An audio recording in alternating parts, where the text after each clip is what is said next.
Yo, what's up, man? Good morning, good evening, good night, good afternoon, good dusk, good dawn. Shout out to you, whatever time you're listening, wherever you're listening from, whether that's Spotify, Apple Podcasts, Audible, Amazon Music, Samsung, Podchaser, Deezer, Google Podcasts, Stitcher, YouTube.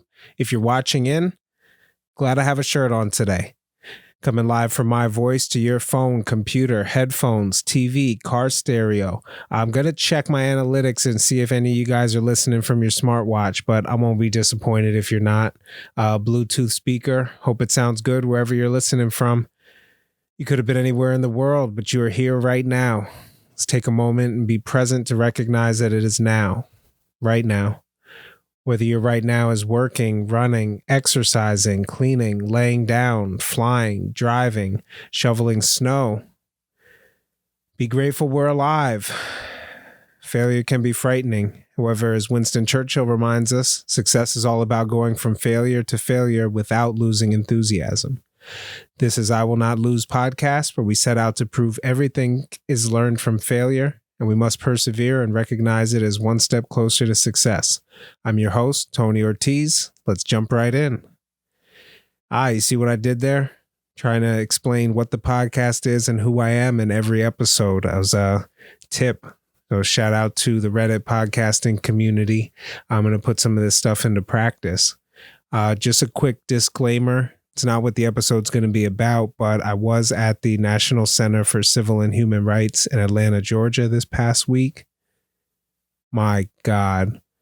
It was absolutely a completely mind-altering experience. I knew, but I had no idea. So after seeing not only defenders, but perpetrators of civil rights and things as simple as your freedom of speech. After hearing the story of a woman who couldn't perform without the government in South Africa writing her a note confirming the address of her mother, saying, hey, we just want to make sure this is where your mother lives. Watch what you say. Government storming into my house. Nobody's going to do that because I'm putting out this podcast. So I just wanted to shout out a quick disclaimer that I have a whole new respect. I've always been intentional with my words, but just the fact that I can put this out and you guys can listen to it wherever, on whatever platform, is really amazing. So I know I mention it, but wow, shout out to our freedom of speech and everybody who's fought to defend it. All right, let's go. What are we talking about today? Imposter syndrome. What is it? What can it affect? I'll share some of my embarrassing personal stories and maybe even some of the coping techniques that I've learned. But if you're not familiar with imposter syndrome, it is a common experience that high achievers feel of anxiety. It's like if you've ever had the feeling that maybe you don't belong at your job, like everyone at your job is much more educated than you, much more qualified for that position. Literally, you feel like an imposter. So yeah, you feel like a fraud. If you've ever been, I know I've been at a job where I'm like, what am I doing here? How did I get in the door? Who trusted me with this position? And what I've kind of learned from that. But the whole imposter is the idea that you're going to be exposed as a fraud, that suddenly somebody's going to find out you don't have the qualifications and you're going to lose everything, or whatever the actual fear itself is. I'm not positive, but this was identified by I'm not actually going to quote the psychologist because I didn't check my sources, but let's say around the 1970s, they realized a common thing in high achieving individuals, that this sense of self-doubt, this sense of anxiety, even though there was overwhelming evidence of their competence.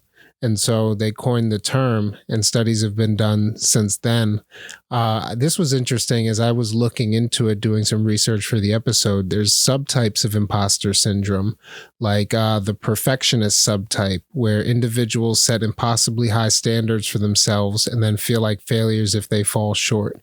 I am definitely in the perfectionist subtype of imposter syndrome. I never put the two and two together, but yeah. There's the superhero subtype where the individual feels like they need to be able to do everything themselves and they're afraid to ask for help. Yeah, I'm sure everyone or a lot of people can relate with that. Then there's the expert subtype where the individual feels like they need to know everything about their field and they are afraid of being exposed as a fraud. So this can all affect your life. If you're dealing with imposter syndrome, you might not even realize that you fear of, especially when you think, okay, I'm competent, I have all the qualifications, I deserve to be here. Why am I feeling like I don't belong here? And if you don't actually journal and dig deep into that, it might be it'll manifest itself in anxiety. It'll manifest itself in just fear, angst, maybe even depression. So low self-esteem, there's definitely mental health ailments, I would say, or maladaptive behaviors that you can generate from letting imposter syndrome get out. So I do want to go into some coping techniques, but I have some notes here. And it was funny. I said, yeah, I felt imposter syndrome. I'll tell them about that one time. Then I'm like, wait a second, this has been a recurring theme in my life, something I've felt as early as even last year. I mean, it's insane. But let's see. All right, personal stories. Well, let's go. We're not going to go way back in my past. Let's just go a few months ago. If you listen back to my first episode and the goal is to fail, I said, why am I doing this? Who am I to be an orator? But yet here I am every week putting out long form spoken content. I am by definition an orator.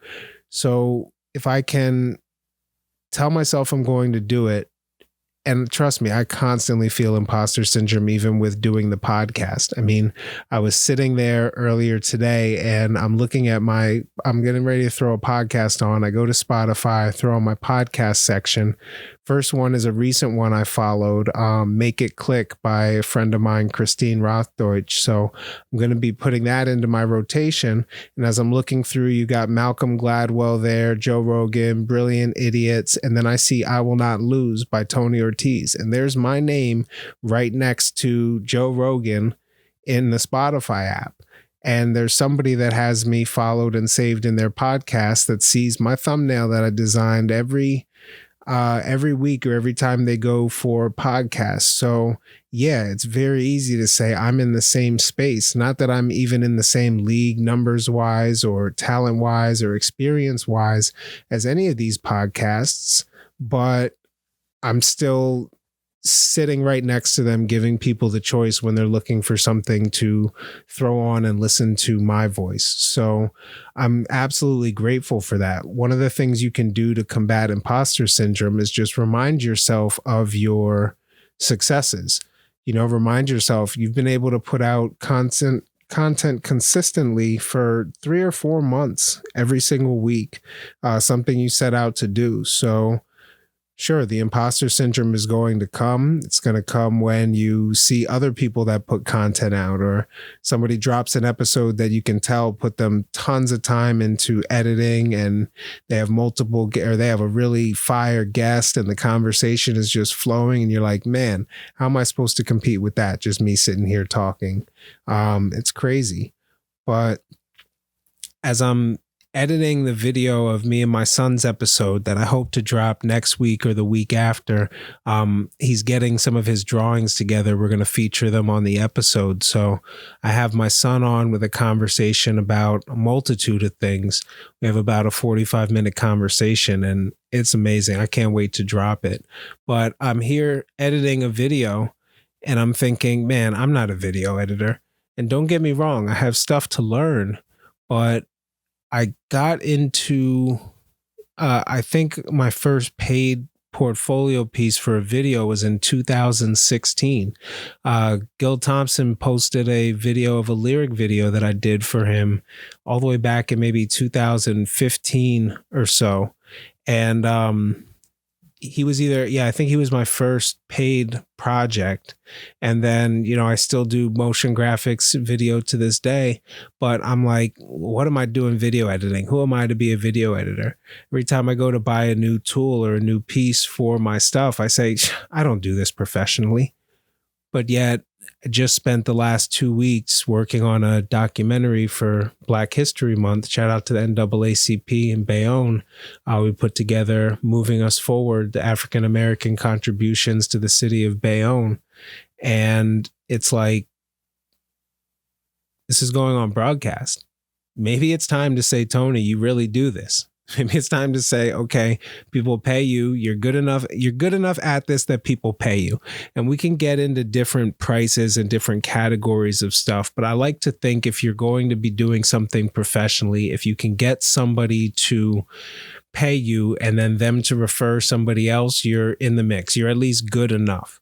So it's about time for me to remind myself and say, okay, I'm good enough at this. And yeah, there's mistakes. Even with putting the podcast together, there's little mistakes I let fly that I would never let go in a paid video. But this is a hobby. This is fun. This is therapeutic. This is not something that somebody's paying for, that my name or reputation is really on that much.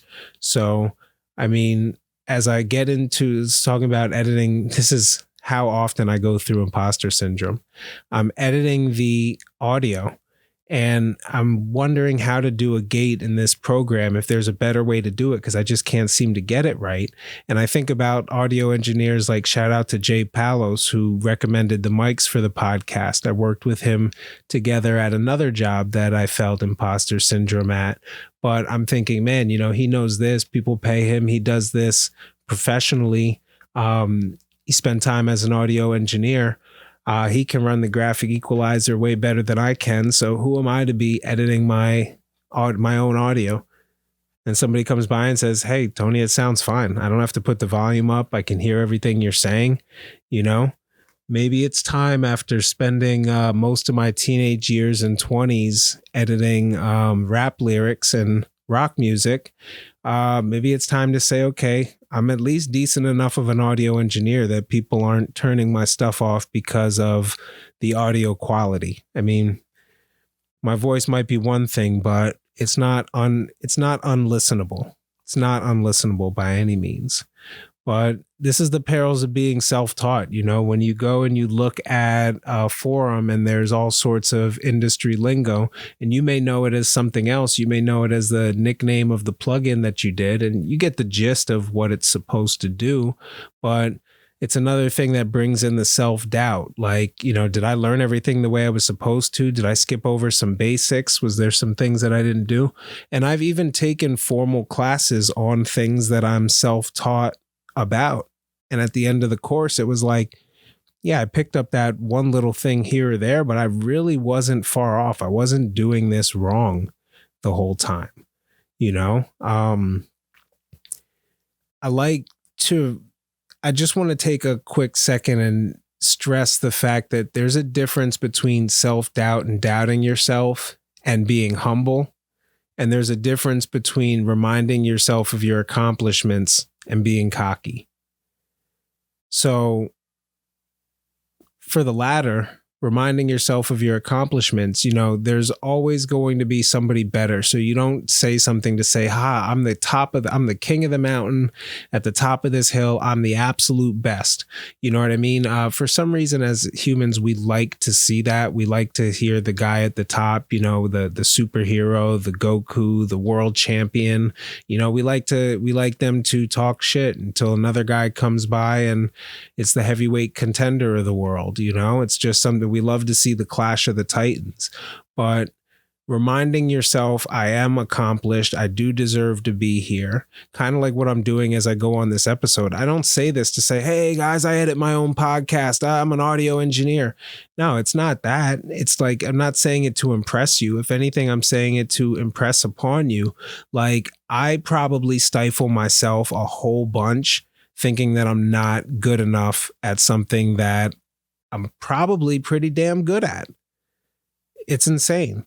So this is kind of anecdotal for myself, but also to push out to other people. Like, look, if you're feeling self-doubt where you're at, try some of these things. Try to remind yourself of your accomplishments. I mean, as I was writing my show notes, I was thinking of a time that I get asked to speak at an entrepreneur panel. I believe I was invited by Rita Guthrie. Shout out to Rita Guthrie, Open Door Public Relations.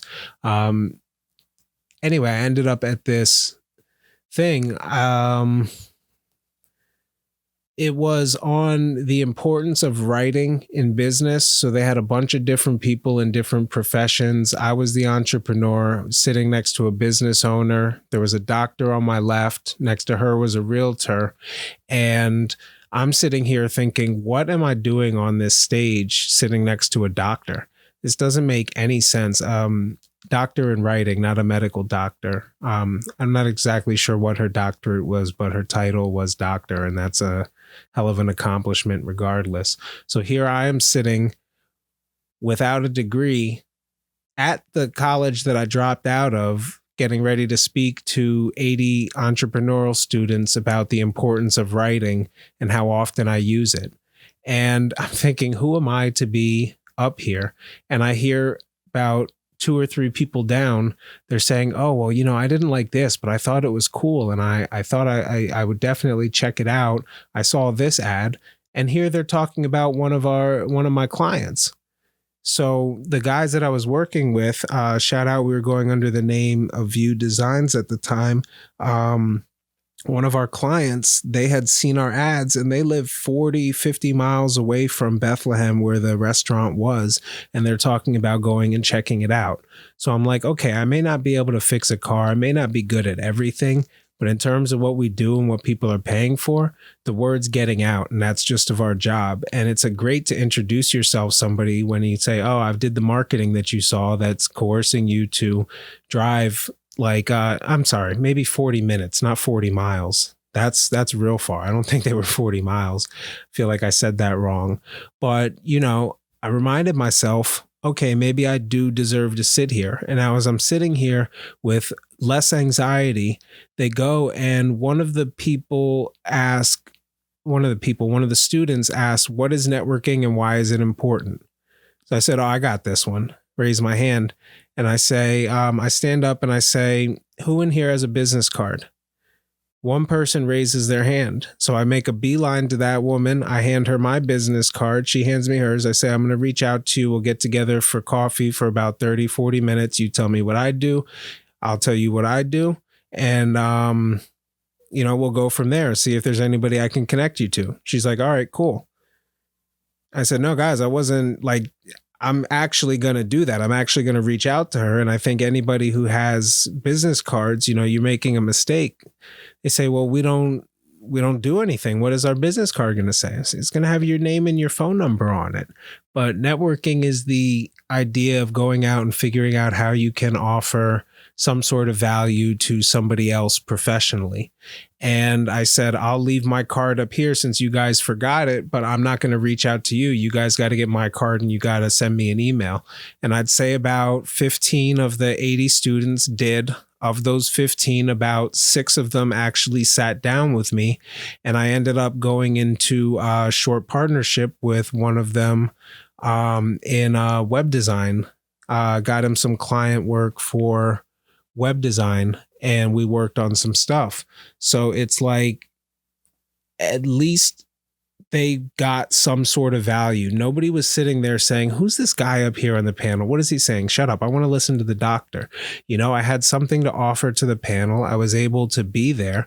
And so it's just, you can't get in your own head. You can't do that. You got to reframe your thinking. Focusing on your accomplishments rather than your inadequacies is one coping technique. Seeking support from others, realizing that there's other people that go through imposter syndrome. Einstein didn't think he was a genius, and here it's like he's literally the picture next to the definition of genius, and he didn't think so of himself. So this affects everybody. This doesn't just affect people in low-paying jobs, middle-paying jobs. This affects executives, CEOs, everybody,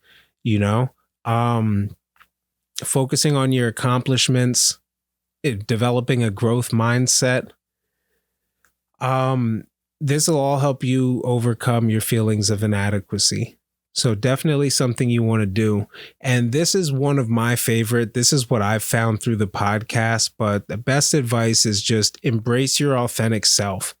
Like recognizing that everyone experiences self-doubt and inadequacies, realizing there's just things that some people will like, some people won't like.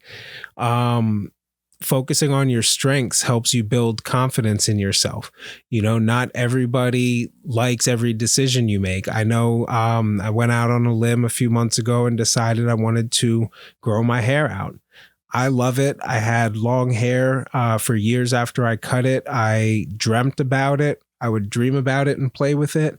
And it's just something about calming. And now I'm learning to manage it and keep it. So if I can't manage it, then I'll cut it and go back to what I know. But for the meantime, I feel myself with it. And it's something that I'm going to continue to do.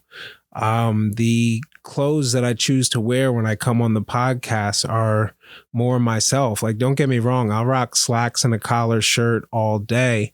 But for the most part, I tend to wear dark colored jeans, a collared shirt, you know, and having to choose and be somewhat visual because this is shout out to everybody listening on Apple or Google Podcasts or Spotify, but we do syndicate this to YouTube as well too. So being that about 60% of people are going to watch their podcasts, there's decisions that I have to make. And it's fun because I'll put more thought into dressing up to come to my basement for the podcast than I will into what I'm wearing when I go out in the street, unless I have an actual meeting or somebody that I'm meeting specifically, in which case I'll choose color psychology and wear different colors based on what the meeting is about or what I'm trying to accomplish in that meeting. But for the most part, I don't take a ton of thought. So embracing myself, realizing that people are listening. It's funny. It's easy. You know, somebody says, well, how many listens you get? How many downloads you get? Oh, well, you know, Joe Rogan gets 1 point something million per snippet on YouTube. It's like, you know, that's great. Imagine if that many people came to hear you speak in a room, and we're approaching it being outside of a room, a large room, you know? So if you think visually, that's a lot of people. And it's funny because you're going to hear on the episode, Jaden says that to me, my son Jaden, when we're talking on the episode, he's like, you don't understand. Like, you know, you get 300 likes, but 300 people, imagine that's a lot of people in a room that are listening to you or doing this, you know, that's super, super cool. So all these things I hope help you deal with imposter syndrome. I mean, I could go on for an hour about all the different times in my life that I've felt something and then had to remind myself, you know what, maybe you are all right at doing this, you know? And so it's super interesting, but that's about all I got. Announcements, Big V or Little V, Lil Sis, whatever you want to call her. V Alvarado is in town. So we're going to do everything we can over the next day or two. Probably just after this episode drops, we're going to try to record an episode. So I definitely want to get her on the pod. Got the episode that I'm just waiting on my son to get his drawings together so we could really put together an awesome piece of content. I want to spend more time on that one because that's one's going to live a little longer. It's not really so much just this is what's going on this week. So that's going to last. Other than that, big plans. We are now officially in season 2. So if I haven't put the new background up already, I'll switch it up for the beginning of next episode. But this will be the first episode we're posting in season 2. So expect some big differences, some big changes. Champions are made when no one's watching. So if you've been listening, you've been checking in every day. Every week. There's not going to be a huge difference in season 2 because we've been upgrading as we go throughout season 1. So if you go back and you look at the beginning of season 1 and then you look at even just the set now, 17 episodes in, you see that it's definitely grown, definitely changed. So the idea is not to do one big, huge change. It's the idea of success learned from failure and slow growth and growth over time, slowly improving on what was and making something that is better. That's all I got, folks. That felt good. This is I Will Not Lose podcast, stories of success learned from failure. To support the show, visit the website, shows.acast.com/I Will Not Lose. Let me know. I'm thinking of putting together a tip jar through my website. Just something, it is what it is. Just like if we were having a conversation at a bar, I was making a drink for you. I'm just going to have a small spot. It's not quite sponsorship, but it could buy me a coffee. So I'd be pretty interested to see if any of you would drop $1 or $5 or $10 or $20 through a tip jar. So working on some small monetization upgrades. In the meantime, subscribe on your favorite podcast player, share this episode link, leave a comment. Your contribution is appreciated. Thanks for listening. No, really, thank you for listening.